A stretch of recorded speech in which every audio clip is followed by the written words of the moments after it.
welcome into the channel. My name is Tamara, and in this video, I'm going to share with you some information that will hopefully help you to do one of two things: to pick the right planner for you if you have not picked the planner yet that you'll be using in July, or it will help you to set up the planner that you have already chosen in a manner that will work best for you. If you fit into one of those two categories and this video sounds interesting to you, just keep watching. So y'all, I'm going to be sharing with you the process that I go through when I am setting up my when I'm setting up my planners, and even sometimes when I feel disgruntled and I need to review my planner system. I go through this process just to be on the safe side that it's functioning the way it needs to function for me before I decide that I'm going to switch or change out of it. Disclaimer, Tamara is a planner hopper. So,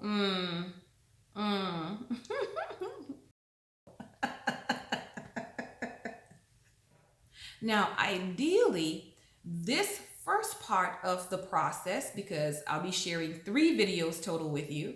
So ideally, this first part is done before you purchase your planner. But let's get real. It's June. We have probably already purchased 1 or maybe even 5 planners that we'll be using in July.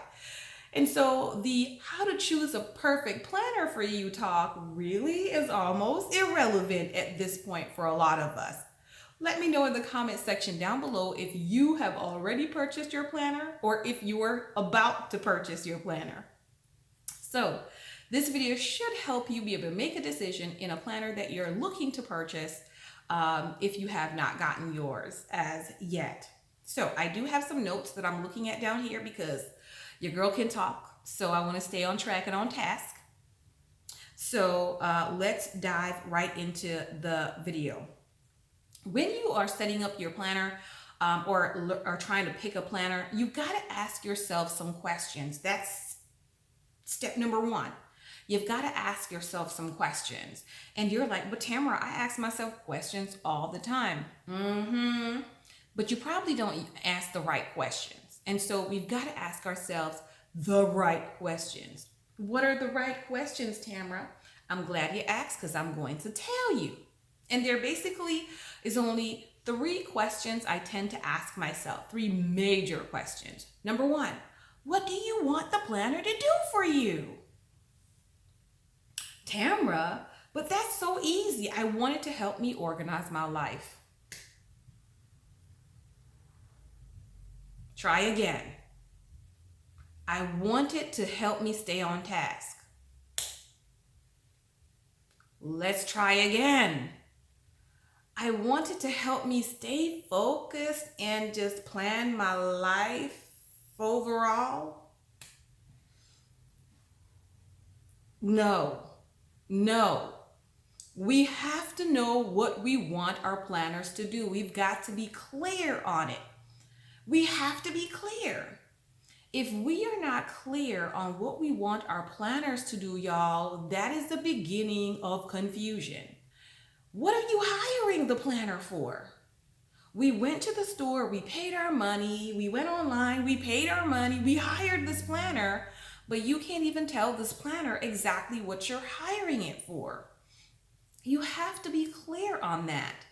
If we're not clear on what we want the planners to do, we begin to ask these poor little planners to do more, to perform tasks and things that it was not set up to do, it was not meant to do, it doesn't have the ability to do, it's not the right place to do, all of that. And then we start to become overwhelmed, frustrated, disgruntled, and the next thing you know, we say, this planner is not working for me. And then we switch to another one. And the same thing usually tends to happen with the next one. Okay? So you've got to ask yourself the right questions. You've got to be clear on what you want your planner to do for you. You can't just be on the surface. I want it to help me manage my life. I want it to help me to be more organized. That's not enough. So what do we do, Tamara? Don't worry, I'm gonna tell you what you do. So what you want to do is get clear, and I will share with you my statement that I wrote when I was deciding what to put inside of this planner, or what I'm hiring this planner to do.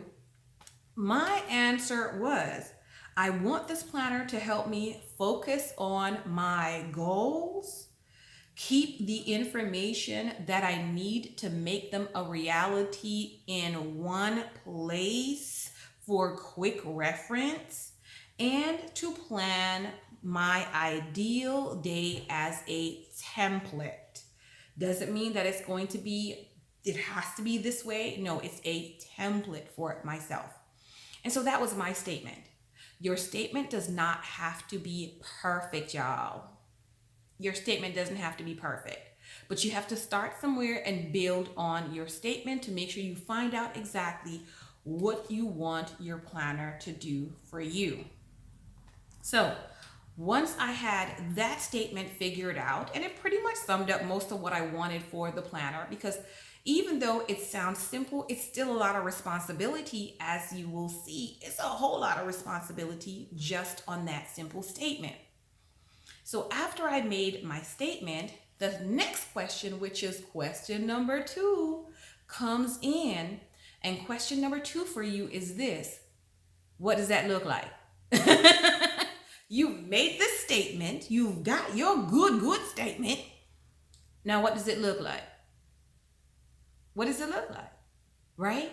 This is where you get more specific to say, here is exactly what focusing on my goals entail, the things that I think I will need to have here to help me to focus on my goals. And I'm going to share with you my list of things that I have, which there's 11 things on my list.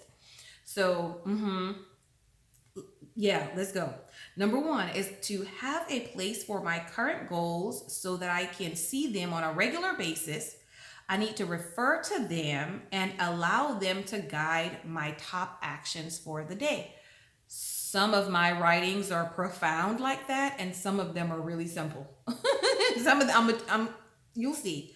So yours is always a work in progress, right? So that's 1. Number 2, I have a place for all my monthly tasks that I want to do, that I wish to do, and that I need to do. Because you know what I want to do, what I wish to do, and what I need to do, those are separate things. And what I end up doing, that's another thing altogether.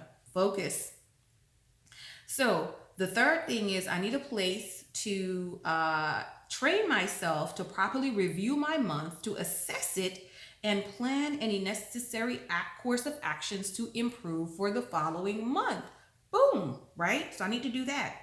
Number 4, note pages in case I get long-winded. That's what I wrote. I did. And I put an LOL next to that too. Yes, I did. Okay, move on. Number 5, monthly calendar for my month at a glance to hold the big picture for my month. So you can put details as to why you want that particular thing in the planner. If you need to remind yourself, because we think that our brain is going to remember, no, it won't. That's why you have a planner. So write down why you want that in your planner. I also want to have space to plan out my projects for the month and the steps. So for every month, I want my project within that month and the monthly steps. Inspiration and monthly scriptures. I always got to have that. So I know I need that in there to help me plan my ideal day and or my daily tasks as needed.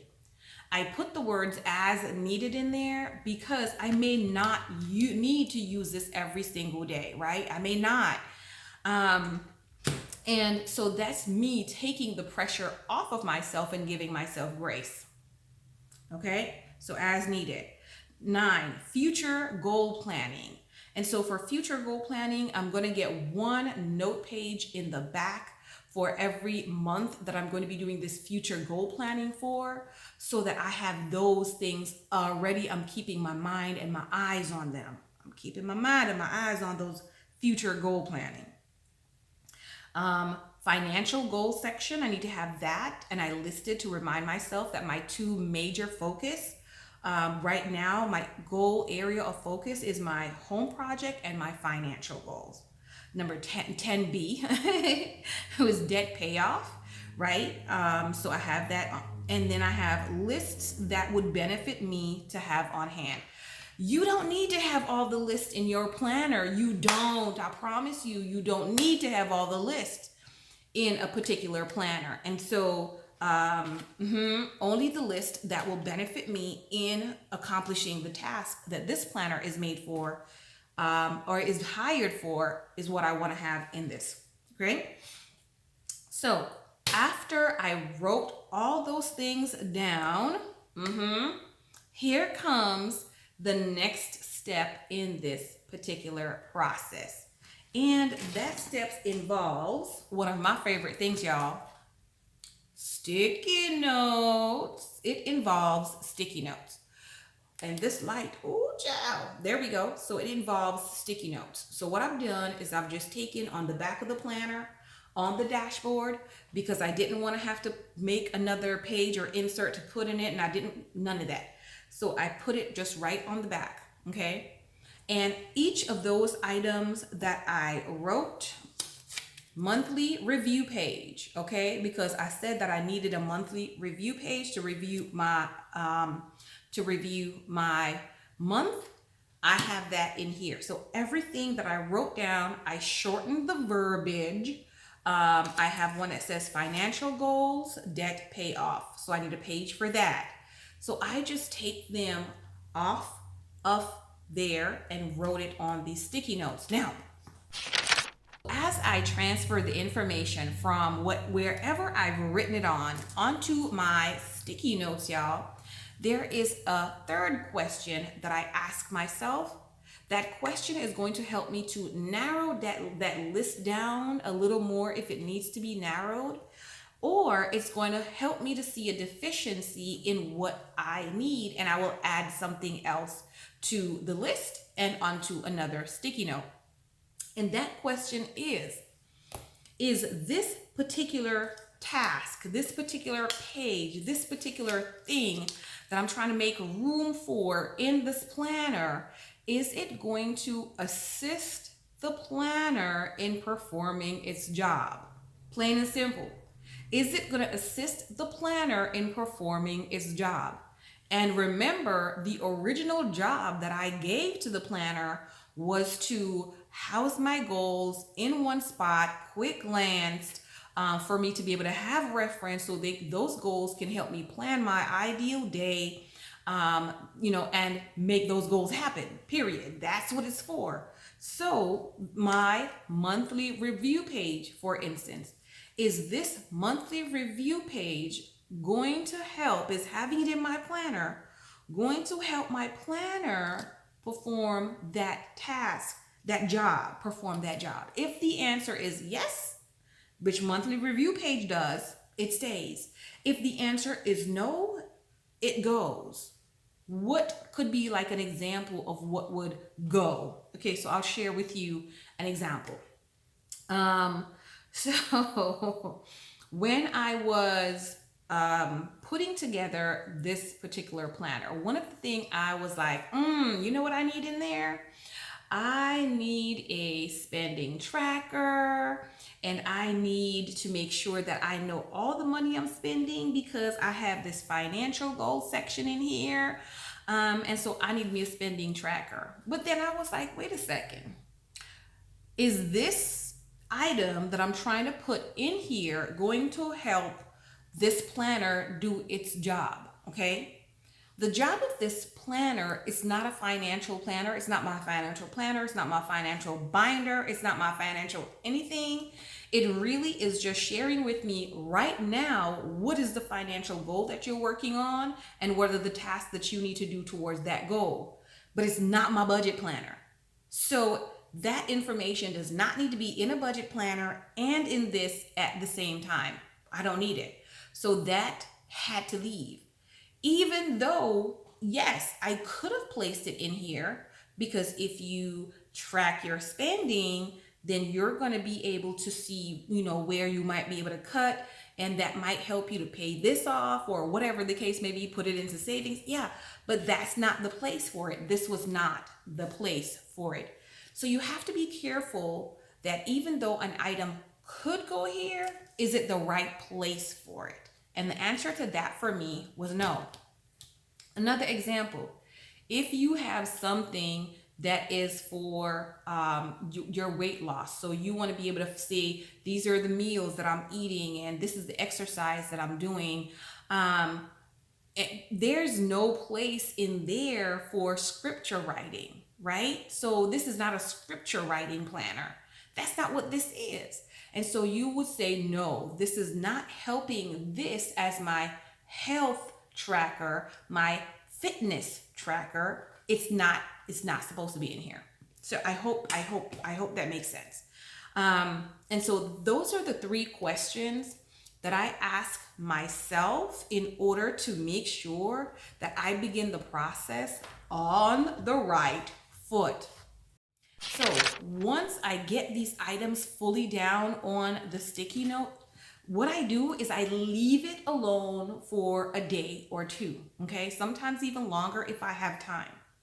And I leave it because sometimes when you're in the thick of it, you think you need this, you think you need that, you forget something you might need. But once I leave it, let it simmer for a few days, and I come back to it and I'm reviewing it, I can see with fresh, clear eyes and say, oh, you know what? I really don't need this. Oh, you know what? I could do without that. I've already got a place for it over here. And so you make the burden that you have put on the planner either lighter, or you make the burden more specific, right, to what you need. So leave it for a couple days, let it simmer down, come back to it with fresh eyes. And then after you come back to it with fresh eyes, on the next video, I'm going to share with you how I take the items from the sticky note and put them inside of my planner on the pages, how I decide what goes on what page, right? So I'm going to share that with you in the next video. If you have found the content of this video so far helpful for you or relevant to you, leave me a comment in the comment section down below. Let me know. Remember to subscribe to this channel. I look forward to seeing you on the next video. In the meantime, watch my amazing videos that's at the end of this one, y'all, because they're good. They're amazing. And as always, be blessed and continue to be a blessing.